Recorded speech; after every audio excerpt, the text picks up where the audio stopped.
বেশিরভাগ মানুষই আমায় খুব সহজেই যে অভিযোগটা করে ফেলে, কিরে ভুলেই তো গেছিস।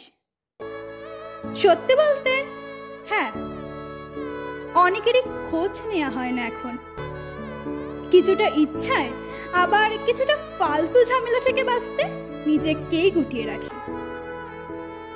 কিন্তু আমি মানুষ বলি না। আমার ঠিকই মনে থাকে কার সাথে আমি একসময় সব কথা শেয়ার করতাম, কে আমার বিপদে শক্ত করে টেনে ধরেছিল আর কে মাঝপথে ছেড়ে চলে গিয়েছিল, সব মনে রাখি। হয়তো আমাদের কথা হয় না এখন, তা ঠিক, কিন্তু আমার সব মনে আছে। কখনো দেখা হলে আবারও সেই পুরনো গল্পের ঝাঁপি খুলে বসবো। ওই যে আমি সব ভুলে যাই কিন্তু মানুষ ভুলি না।